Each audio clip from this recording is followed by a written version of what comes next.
Mi nuera se levantó en la lectura del testamento y dijo que me estaba sacando de la herencia de 80 millones de pesos de mi esposo. Me quedé ahí congelada, sin lágrimas.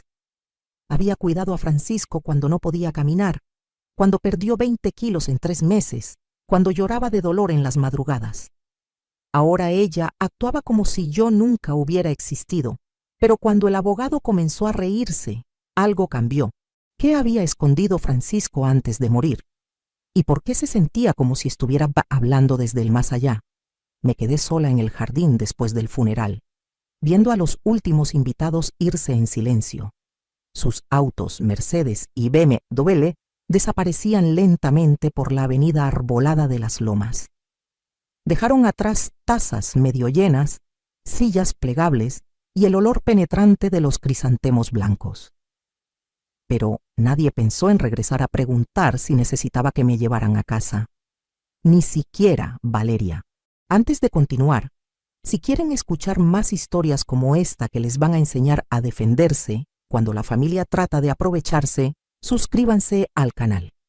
Aquí compartimos experiencias reales que nos dan las herramientas para protegernos y nunca permitir que nos hagan menos. Y cuéntenme en los comentarios desde qué ciudad o país están escuchando. Me encanta saber que cada historia llega a personas valientes que no se dejan.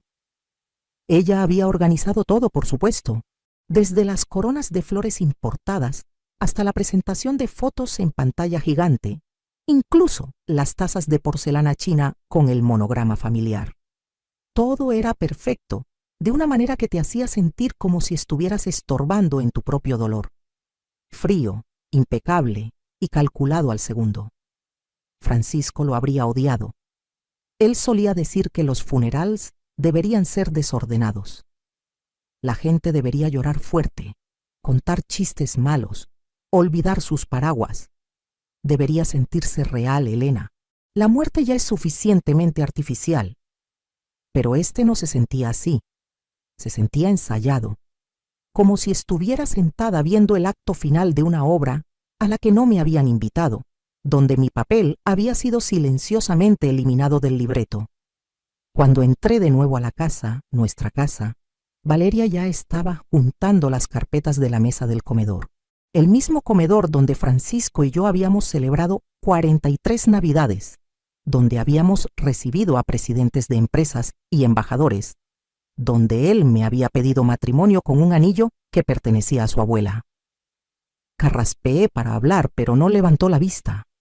Solo siguió apilando papeles como una máquina eficiente, sus uñas perfectamente arregladas haciendo pequeños golpecitos contra las carpetas de cuero.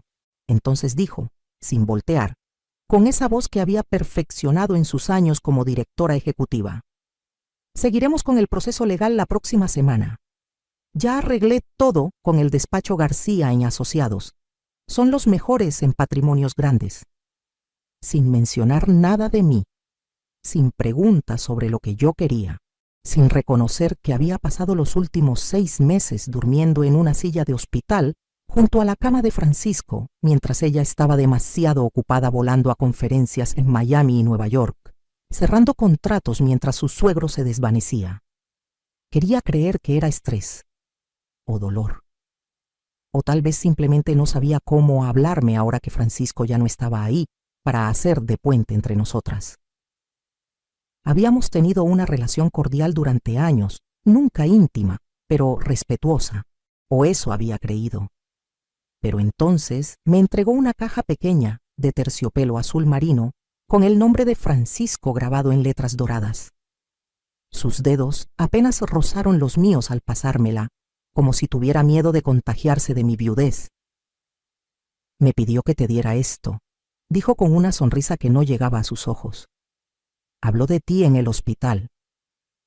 Adentro había un pisacorbatas, solo un clip plateado con las iniciales FH engrabadas, sin nota, sin carta, sin explicación.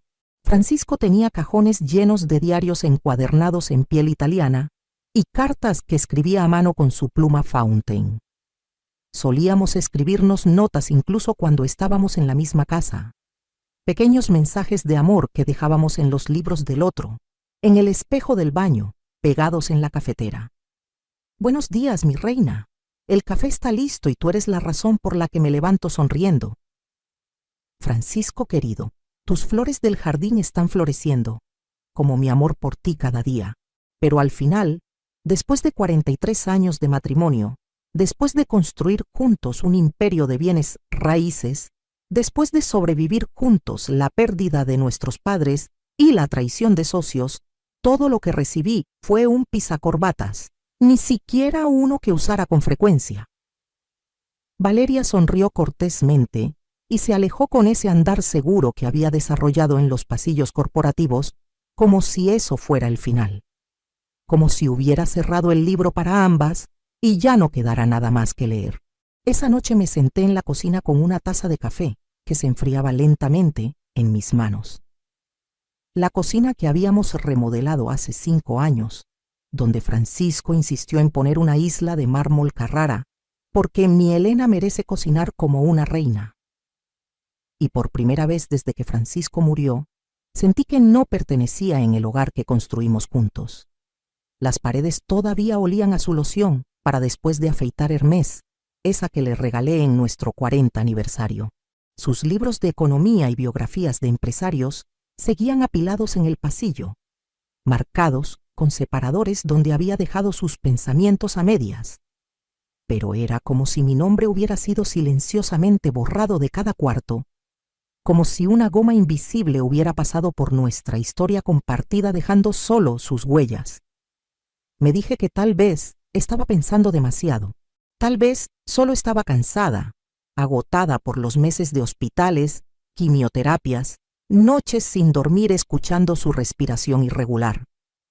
Tal vez el dolor me estaba haciendo paranoica, pero algo dentro de mí había cambiado esa tarde.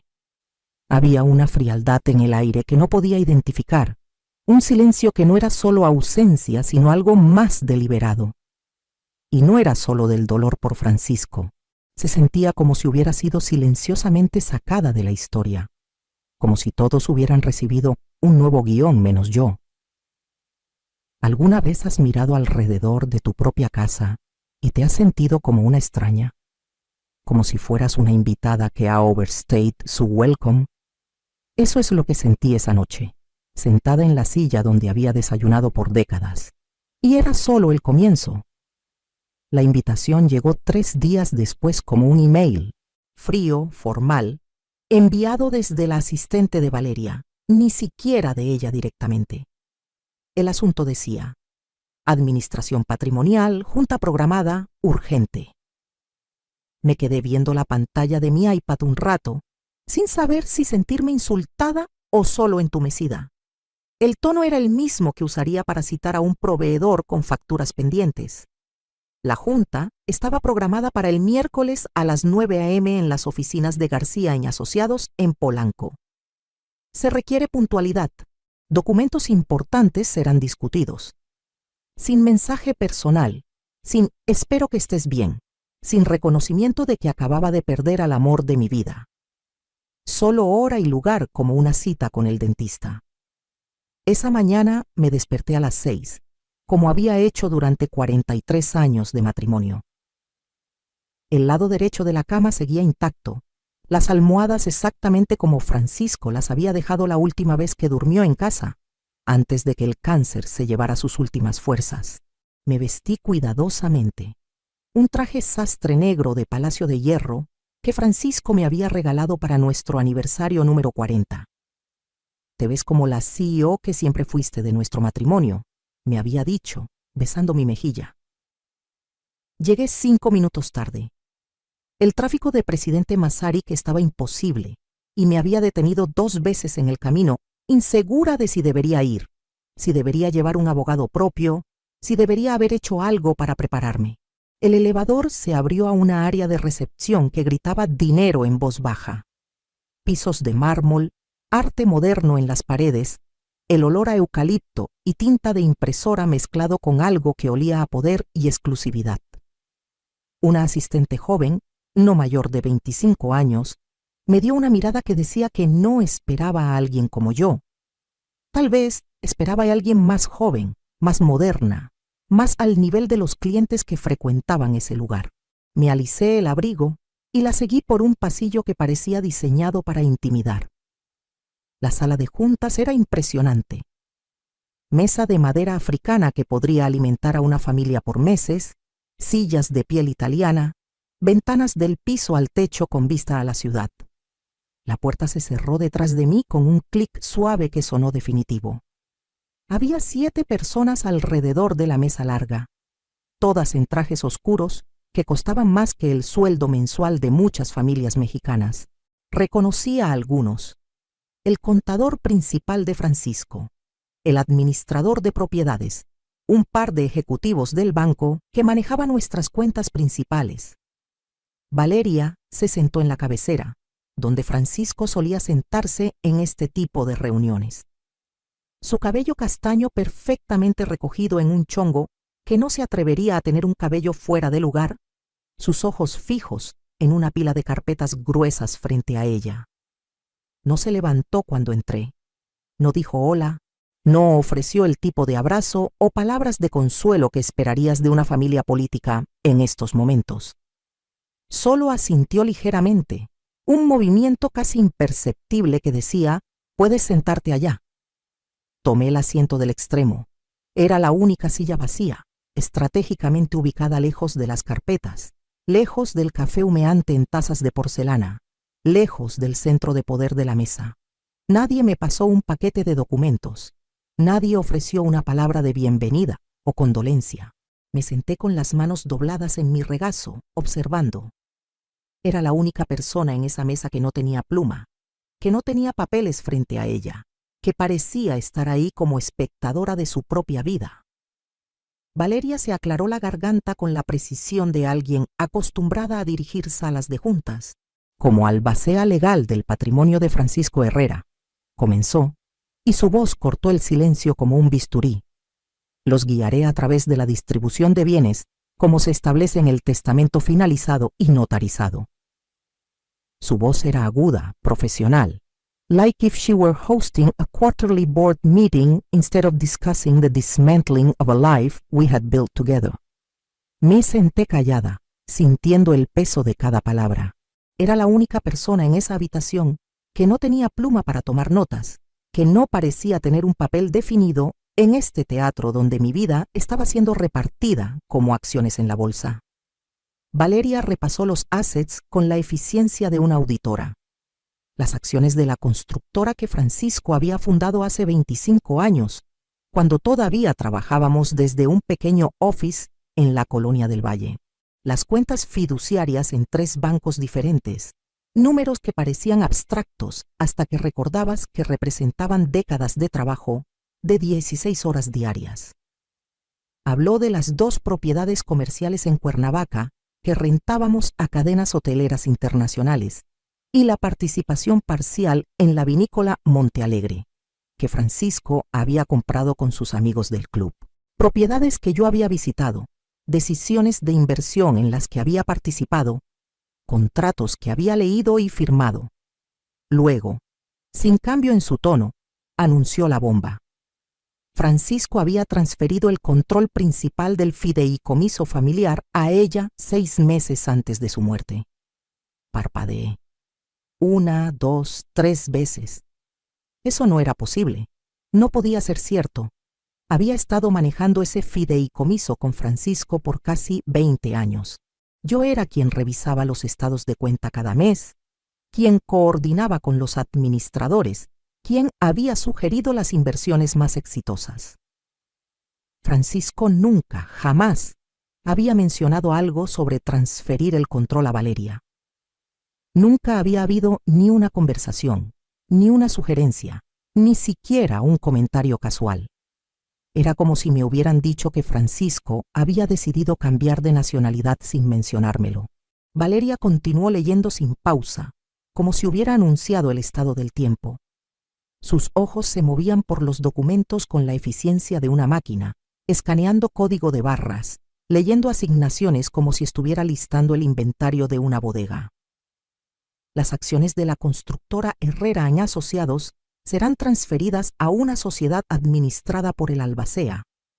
las propiedades en Cuernavaca mantendrán su estatus de alquiler bajo la nueva administración. La participación en la vinícola será liquidada y los fondos depositados en la cuenta fiduciaria principal. Mi nombre no surgía. Página tras página, decisión tras decisión, mi nombre permanecía ausente como si nunca hubiera existido en la vida de Francisco. Al final, después de 40 minutos de lectura monótona, uno de los asociados junior, un hombre joven que parecía incómodo, preguntó lo que nadie más se había atrevido a mencionar. ¿Y la parte correspondiente a la señora Herrera? El silencio que siguió fue tan denso que pude escuchar el zumbido del aire acondicionado, el tic-tac del reloj de pared, incluso la respiración controlada de Valeria. Ella apenas levantó la vista de sus papeles. Sus palabras salieron limpias, frías, finales. No hay distribuciones restantes asignadas a ella bajo el archivo testamentario actual. Así de simple, sin contacto visual, sin explicación, sin reconocimiento de que estaba hablando de la mujer que había dormido al lado de Francisco por 43 años. Solo la versión legal de ser borrada de la historia. Sentí un calor extraño subir por mi columna vertebral, como si mi cuerpo estuviera reaccionando a una amenaza que mi mente todavía estaba procesando, pero mis manos se quedaron perfectamente quietas sobre mi regazo. No dije una palabra. No grité. No exigí explicaciones. El cuarto se quedó callado por un segundo demasiado largo.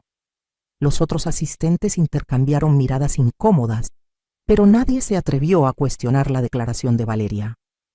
Nadie preguntó cómo era posible que la esposa de 43 años no tuviera ninguna participación en el patrimonio que habían construido juntos. La junta continuó como si nada hubiera pasado, como si acabaran de anunciar que cambiarían el tipo de café en la oficina, no que habían eliminado a una viuda de la herencia de su esposo.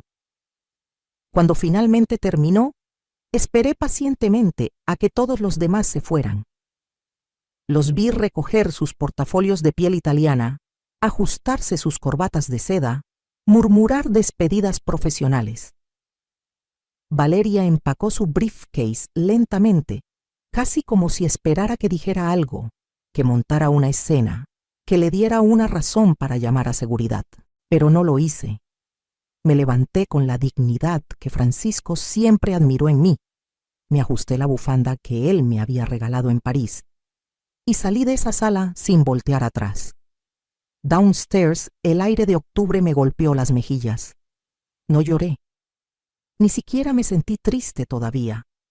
Solo vacía, como si hubiera visto una versión de mi vida doblarse cuidadosamente en documentos legales y archivarse bajo el nombre de alguien más. Valeria no solo había reclamado el poder en ese cuarto, había reclamado la narrativa, la casa, la historia, los 43 años de matrimonio. Había hablado sobre mi silencio y nadie, absolutamente nadie, había cuestionado su autoridad. Mientras caminaba hacia el estacionamiento, con el ruido del tráfico de Polanco zumbando a mi alrededor, una oración se repetía en mi mente como un mantra cruel. No hay distribuciones restantes asignadas a ella. Ya no era la viuda de Francisco Herrera. Ya no era cofundadora de nuestro imperio familiar. Ni siquiera era una línea en los documentos. Según la ley, según estos papeles, no era nada. Llegué a casa y me senté en la oscuridad por horas esa tarde. No quería prender las luces. La penumbra se sentía apropiada, como si mi nueva realidad necesitara sombras para ser procesada. El silencio dentro de la casa se sentía más fuerte que cualquier conversación que pudiera soportar. Cada objeto me recordaba lo que había perdido. El sillón donde Francisco leía los periódicos cada domingo, la máquina de café que había programado para que estuviera lista cuando yo despertara, las fotos familiares donde ahora solo veía ausencias. Todavía no había desempacado las últimas cosas de Francisco del hospital. Su bastón de madera tallada descansaba junto a la puerta trasera, donde lo había dejado la última vez que regresamos de su sesión de quimioterapia. Ya no lo necesito más en casa, había dicho con esa sonrisa débil que me partía el corazón. En casa tengo a mi Elena para apoyarme. No lo había movido desde entonces. No podía. Era como si mover ese bastón fuera admitir que él nunca regresaría a necesitarlo. Más tarde esa noche, cuando la casa estaba sumida en un silencio que parecía tener peso propio, abrí el cajón del escritorio en el estudio de Francisco. No fue una decisión deliberada.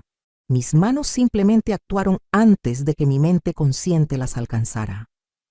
El cajón rechinó con ese sonido familiar que había escuchado miles de veces durante nuestro matrimonio.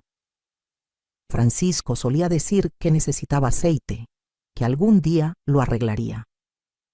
Yo siempre respondía que me gustaba como estaba, que ese sonido me tranquilizaba. Significa que estás en casa, trabajando en algo importante, le decía. Ahora ese mismo sonido me hizo sentir como si estuviera violando un espacio sagrado. Adentro encontré los restos organizados de una vida dedicada al trabajo y la familia. Sobres amarillentos de correspondencia antigua, recibos de libros ordenados por fecha, su lápiz mecánico alemán favorito que usaba para firmar contratos importantes y algunas notas adhesivas descoloridas con recordatorios escritos en su letra pequeña y precisa. Llamar a María Elena, roces para aniversario. Cita médico jueves 3 p.m. No decir nada hasta tener resultados. Valeria, revisar propuesta fideicomiso nuevo. Esa última nota me hizo detenerme. La leí 3 veces antes de que mi cerebro procesara completamente las palabras. Al fondo del cajón, debajo de un libro de cuentas forrado en piel verde que Francisco usaba para sus notas personales, encontré una carpeta manila pequeña que no reconocía. No tenía etiqueta, no tenía fecha, solo estaba ahí como si hubiera sido escondida intencionalmente. La abrí con manos que temblaban ligeramente y encontré 3 hojas de papel que cambiarían todo lo que creía saber sobre los últimos meses de vida de mi esposo. La hoja de arriba era un borrador escrito a mano. La letra de Francisco, inconfundible aunque notablemente más temblorosa que de costumbre, llenaba la página con una caligrafía que mostraba el esfuerzo que le costaba escribir. No había saludo, no había firma, solo una nota corta escrita en esa voz reflexiva que yo conocía tan bien. Valeria insiste en que actualice el testamento. Dice que necesita reflejar las propiedades actuales y las nuevas leyes fiscales. Le pregunté por qué ahora, cuando estoy tan enfermo, y me dijo que es precisamente por eso, por claridad legal en caso de que algo me pase rápido. Dice que está siendo cuidadosa, pero me parece demasiado cuidadosa. Ha empezado a traer papeles ya elaborados para que yo firme, documentos que ella dice que preparó para ahorrarme trabajo. No he firmado nada todavía, pero la presión es constante. No le he dicho nada a María Elena. Sé que haría las preguntas que tengo miedo de hacer. Las preguntas sobre por qué mi nuera está tan ansiosa por reorganizar mi patrimonio justo cuando estoy más vulnerable. Me quedé viendo el papel hasta que las letras se hicieron borrosas. Mis ojos repasaron cada palabra una y otra vez, buscando algún otro significado, alguna interpretación que fuera menos devastadora. Pero el mensaje era cristalino. Francisco había tenido dudas. Había sentido que algo no estaba bien, y no me había dicho nada porque no quería preocuparme, o porque tenía miedo de confirmar sus sospechas. La segunda página era una fotocopia de un testamento que nunca había visto. No era la versión final que Valeria había mostrado en la junta, sino claramente un borrador anterior. Había anotaciones en rojo por todo el documento, ediciones, correcciones, varias secciones encerradas en círculos. Mi nombre aparecía múltiples veces en la versión original. Una sección completa estaba dedicada a asegurar mi futuro financiero. En caso de mi fallecimiento, dejo mis bienes personales, incluyendo la residencia principal, 50% de las acciones de la constructora, y las cuentas designadas números 444-21 y 447-22 a mi esposa, María Elena Herrera, para asegurar su bienestar y autonomía económica de por vida. Pero esa sección entera había sido tachada con líneas rojas agresivas. Escrito a mano en el margen, En una letra que no era la de Francisco, había una nota. Discutir modificaciones con B. Consolidar bajo administración única. La tercera página era un horario de citas mecanografiado en el papel membretado del hospital. Consultas legales programadas entre tratamientos de quimioterapia. 2 de las fechas correspondían a días que recordaba vívidamente. Días cuando Francisco había insistido en que me fuera a casa a descansar, mientras él solo dormía. No necesitas quedarte sentada viendo cómo duermo, mi amor. Vete a casa, date un baño, come algo decente. Estaré bien por unas horas. Ahora entendía por qué había estado tan insistente. No estaba durmiendo. Se estaba reuniendo con abogados mientras yo confiadamente esperaba en casa, preparando su sopa favorita para cuando regresara. La carpeta era delgada, pero su peso emocional era aplastante. La sostuve en mis manos por un largo momento, sintiendo como si estuviera cargando la evidencia de una traición que había estado ocurriendo bajo mis narices. Puse las páginas cuidadosamente sobre el escritorio, donde Francisco había trabajado por décadas, y me recosté en su silla de piel. El ventilador del techo giraba lentamente arriba de mí, produciendo el mismo sonido rítmico que había acompañado tantas de nuestras conversaciones nocturnas en ese mismo espacio. Cerré los ojos y me permití recordar la última vez que Francisco y yo habíamos hablado sobre nuestro testamento. Había sido durante una cena tranquila, apenas unos meses antes de su diagnóstico. Comíamos tacos de pescado que él había preparado, una de las pocas cosas que todavía cocinaba. La conversación había surgido naturalmente después de recibir noticias de la muerte del esposo de una amiga cercana. Nunca sabemos cuándo va a ser nuestro momento, había dicho Francisco, tomando mi mano por encima de la mesa. Pero quiero que sepas que no tienes que preocuparte por nada, Elena. Me he asegurado de que estés protegida sin importar lo que pase. Recordé la manera en que se había estirado por la mesa para tomar mi muñeca, cómo su pulgar había trazado pequeños círculos en mi piel mientras hablaba. Hemos construido esto juntos, y tú siempre tendrás tu lugar en todo lo que hemos logrado. Ahora, sosteniendo estos documentos, me daba cuenta de que esas habían sido sus intenciones originales. Pero algo había cambiado en los meses siguientes. Alguien había cambiado su mente, o al menos había interferido con sus decisiones. No dormí esa noche. Me quedé en el estudio, releyendo las páginas hasta que el cielo afuera cambió de negro a gris pálido, luego a los tonos dorados del amanecer que se filtraban entre los árboles del jardín. Vi la mañana tomar forma alrededor de mí, una esquina de luz a la vez, mientras mi mente procesaba la magnitud de lo que había descubierto. Para cuando el sol estaba completamente arriba, sabía con certeza que esto no era solo un error administrativo. No era un malentendido o una interpretación legal incorrecta. Esto era deliberado, calculado, orquestado. Valeria había manipulado a un hombre enfermo y vulnerable. Había usado su posición de confianza, su acceso durante mis ausencias forzadas del hospital, para alterar decisiones que Francisco y yo habíamos tomado juntos durante décadas de matrimonio. Puse las páginas de vuelta en la carpeta manila y la escondí cuidadosamente bajo una pila de revistas National Geographic que Francisco coleccionaba, en el closet del pasillo donde nadie pensaría buscar. No sabía exactamente qué iba a hacer todavía. No tenía un plan completamente formado, pero sabía con una claridad que no había sentido en meses que no podía dejar que esto pasara sin respuesta. Francisco había confiado en la persona equivocada y ahora estaba muerto, pero yo todavía estaba viva y todavía tenía voz. Era hora de usarla. La mañana siguiente, después de una noche de insomnio productivo, llamé a Daniel Contreras. No habíamos hablado en años, no desde la fiesta de retiro de Francisco, cuando vendió su participación mayoritaria en la constructora y decidió enfocarse en inversiones más pasivas. Daniel había sido el abogado personal de Francisco durante 15 años, el tipo de hombre que nunca alzaba la voz, pero aún así comandaba respeto en cualquier habitación. Tenía esa rara combinación de inteligencia legal aguda e integridad personal que Francisco siempre admiraba. Daniel es de los pocos abogados que nunca me ha mentido, solía decir Francisco. Y créeme, he conocido muchos que sí lo han hecho. Contestó al segundo timbrazo, y cuando dije mi nombre, hubo una pausa larga antes de responder. Su voz era calmada, pero pude detectar la sorpresa genuina debajo del tono profesional.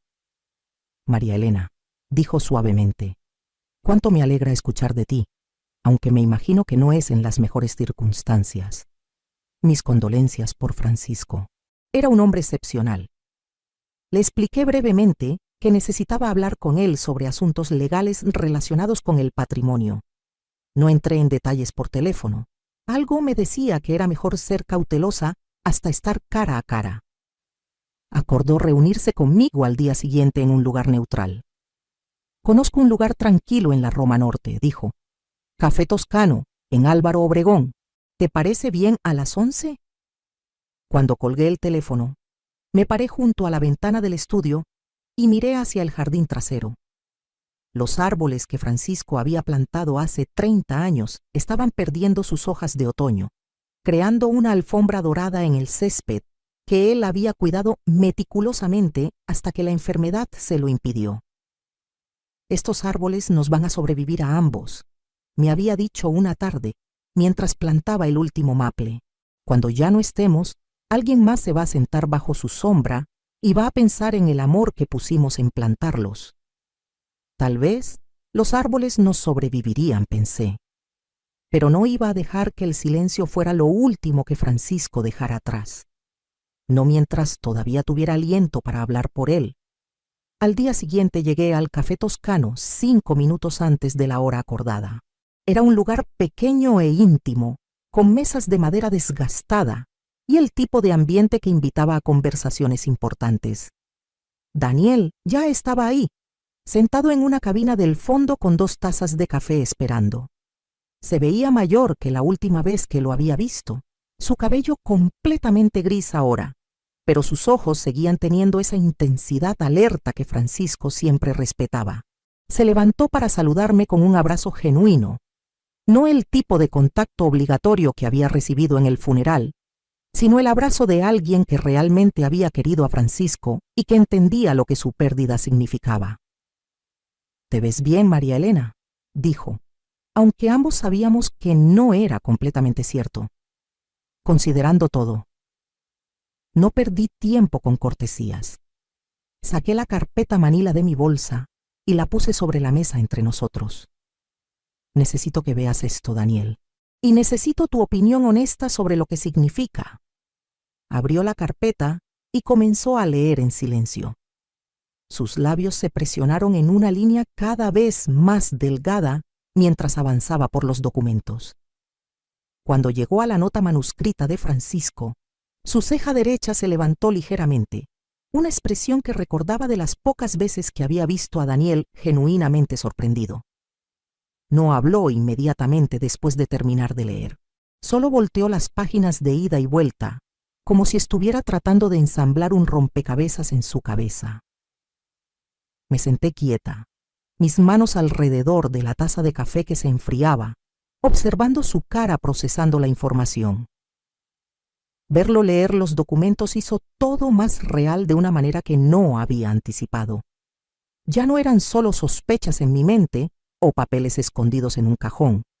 Eran evidencia, y Daniel los estaba tratando como tal. Finalmente levantó la vista y me miró directamente a los ojos.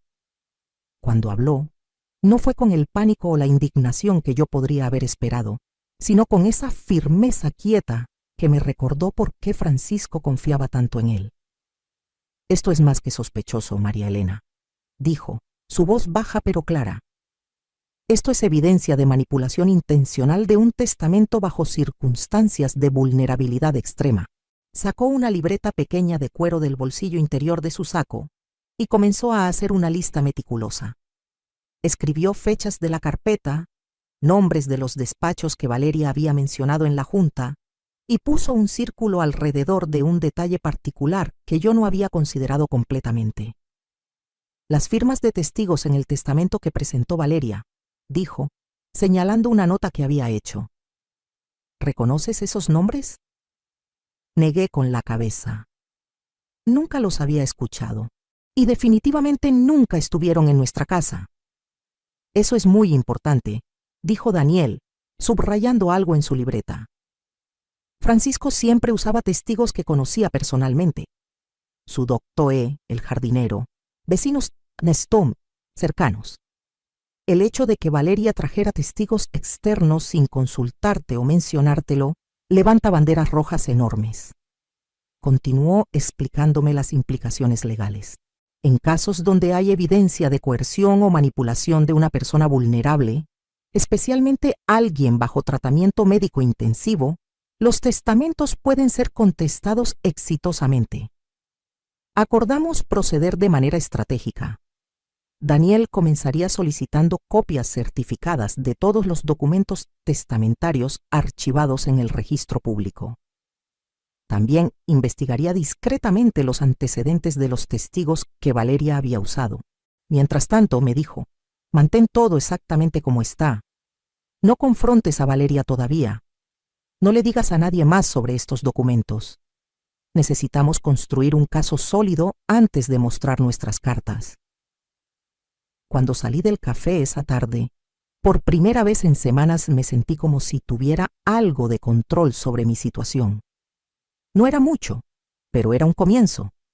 De vuelta en casa, guardé la carpeta en la caja fuerte que Francisco y yo usábamos para documentos importantes. Luego me senté en su escritorio y abrí su calendario de escritorio, un planificador de piel marrón donde anotaba todas sus citas importantes. Valeria había tomado la mayoría de sus pertenencias personales después del funeral. Sus libros de economía habían sido donados a la biblioteca de la universidad. Sus trajes habían sido dados a caridad y sus palos de golf habían sido enviados a su mejor amigo del club. Pero el calendario seguía ahí, tal vez porque parecía demasiado mundano para ser valioso. Para Valeria era solo un planificador viejo. Para mí era un mapa de los últimos meses de vida de Francisco. Fue ahí donde encontré el nombre que me helaría la sangre, Raúl Mendoza. Estaba escrito a lápiz en un martes por la mañana, encerrado en un círculo con una hora específica. 10:30 am, R. Mendoza, privado. Reconocí el nombre vagamente. Raúl era un consultor fiscal y legal que Francisco había conocido años atrás a través de una fundación sin fines de lucro, donde ambos habían sido miembros del consejo. No lo habíamos visto socialmente en años, pero recordaba que Francisco lo respetaba profesionalmente. Lo que me perturbó no era el nombre en sí, sino la circunstancia. Esa cita había sido programada durante los peores días del tratamiento de Francisco, cuando apenas podía mantener los ojos abiertos por más de unas horas. ¿Por qué habría acordado reunirse con un consultor legal cuando estaba tan débil? Y más importante, ¿por qué nunca me había mencionado esa reunión? Llamé a Daniel inmediatamente y le conté sobre el descubrimiento. Su respuesta fue inmediata. Necesito hablar con Raúl Mendoza. Si Francisco se reunió con él durante el tratamiento, Raúl podría haber sido testigo de algo que Valeria no quería que documentáramos. Los siguientes 3 días pasaron en una agonía de espera. Daniel había logrado contactar a Raúl, pero arrancar una reunión discreta tomó tiempo. Raúl, al parecer, había estado nervioso sobre discutir cualquier cosa relacionada con Francisco sin autorización legal específica. Finalmente, Daniel consiguió convencerlo de que se reuniera con nosotros bajo estricta confidencialidad. La cita se programó para el viernes por la tarde en la oficina de Daniel. Cuando llegué, Raúl ya estaba ahí. Era un hombre de unos 55 años, delgado, con el tipo de nerviosismo que sugiere que sabe algo importante, pero tiene miedo de las consecuencias de compartirlo. Daniel le manejó la conversación con su tacto profesional habitual, pero fue directo sobre por qué estábamos ahí. Raúl, necesitamos entender qué discutió con Francisco durante su reunión en abril. Hay irregularidades en su testamento final que nos preocupan. Raúl se movió incómodamente en su silla por un momento. Luego comenzó a hablar con la voz de alguien que había estado cargando un peso. Francisco llegó a mi oficina viéndose terrible. Comenzó. Había perdido mucho peso. Tenía dificultad para concentrarse. Me dijo que necesitaba una segunda opinión sobre algunos cambios testamentarios que su nuera estaba proponiendo. Mi corazón comenzó a latir más rápido. Me mostró borradores de documentos que ella había preparado, cambios significativos en la estructura del fideicomiso familiar, transferencia de poderes que habían estado distribuidos entre él y su esposa a una sola persona. Raúl hizo una pausa, mirándonos a ambos. Francisco me preguntó si esos cambios eran legalmente sólidos, pero más importante, me preguntó si le parecían justos. Dijo que su esposa había sido su socia en todo durante décadas y que no entendía por qué necesitaba ser removida de las decisiones ahora. ¿Qué le aconsejaste?, preguntó Daniel. Le dije que los documentos eran legalmente válidos, pero que me parecían agresivos. Le sugerí que esperara hasta sentirse mejor, que involucrara a su esposa en las discusiones, que tal vez buscara una mediación familiar antes de hacer cambios tan drásticos. Raúl se inclinó hacia adelante. Francisco me dijo que su nuera insistía en que los cambios eran urgentes por razones fiscales, pero cuando revisé los números no vi ninguna urgencia real. Los beneficios fiscales que ella mencionaba eran marginales. ¿Qué pasó después?, pregunté, aunque ya temía la respuesta. Francisco me pidió que preparara un análisis independiente de las propuestas de Valeria. Dijo que quería tener todos los facts antes de tomar una decisión final. Programamos una segunda reunión para la semana siguiente. Raúl pausó, su expresión volviéndose más sombría. Pero Francisco nunca regresó para esa segunda reunión. En cambio, recibí una llamada de Valeria cancelando la cita. Me dijo que Francisco había decidido proceder con los planes originales y que ya no necesitaba mis servicios. El silencio en la oficina de Daniel fue absoluto. Podía escuchar el tic-tac del reloj de pared, el murmullo distante del tráfico, mi propio corazón latiendo. ¿Conservaste alguna documentación de esas reuniones?, preguntó Daniel. Raúl asintió. Tengo las notas de nuestra conversación y copias de los documentos que Francisco me mostró. No son legalmente vinculantes, pero prueban que Francisco tenía serias reservas sobre los cambios que estaba siendo presionado a hacer. Daniel y yo intercambiamos una mirada. Esta era la evidencia que necesitábamos, la proof de que Francisco no había hecho estos cambios por su propia voluntad, sino bajo presión y manipulación. Cuando Raúl se fue esa tarde, después de entregar copias de toda su documentación, me quedé en la oficina de Daniel, sintiéndome como si hubiera encontrado las piezas faltantes de un rompecabezas cruel. Tenemos suficiente para contestar el testamento, me dijo Daniel. Evidencia de coerción, documentación de las dudas de Francisco, testimonio de un profesional independiente, pero necesitas estar preparada para lo que viene. ¿Qué quieres decir? Valeria no va a rendirse sin pelear. Tiene mucho que perder, no solo el dinero, sino su reputación profesional. Va a contratar los mejores abogados que el dinero pueda comprar y va a tratar de desacreditar todo lo que presentemos. Me levanté de mi silla y caminé hacia la ventana de su oficina. Afuera, la Ciudad de México continuaba su ritmo frenético, indiferente a los dramas personales que se desarrollaban en sus oficinas y hogares. Francisco confiaba en ella, dije finalmente. La veía como la hija que nunca tuvimos, y ella usó esa confianza para manipularlo cuando estaba más vulnerable. Me volteé hacia Daniel. No se trata solo del dinero, aunque eso es importante. Se trata de honrar la memoria de Francisco, de asegurarme de que su verdadera voluntad sea respetada. Daniel asintió. Entonces procedemos. Voy a preparar la documentación para contestar el testamento. Será un proceso largo, pero creo que tenemos una causa muy fuerte. Esa noche, por primera vez en meses, dormí profundamente. No porque mis problemas estuvieran resueltos, sino porque finalmente tenía un plan, tenía aliados y tenía evidencia. Francisco no había querido dejarme desprotegida. Había sido manipulado, coercionado, tal vez incluso engañado, pero sus intenciones originales habían sido protegerme y honrar nuestro matrimonio. Ahora era mi turno de proteger esas intenciones y luchar por la justicia que él no había podido asegurar por sí mismo. La batalla legal que siguió fue intensa, pero reveladora. Durante los siguientes meses, el caso se desarrolló exactamente como Daniel había predicho. Valeria contrató a uno de los despachos más prestigiosos de la ciudad, gastando lo que debían ser cientos de miles de pesos en honorarios legales para defender su posición. Su estrategia fue predecible. Me pintaron como una viuda amargada que no podía aceptar las decisiones legítimas de su esposo. Alegaron que Francisco había hecho los cambios testamentarios por su propia voluntad, basado en su experiencia empresarial y su deseo de proteger el patrimonio familiar de complicaciones emocionales. Pero nosotros teníamos algo que ellos no esperaban: la verdad, documentada meticulosamente. La evidencia que presentamos fue abrumadora.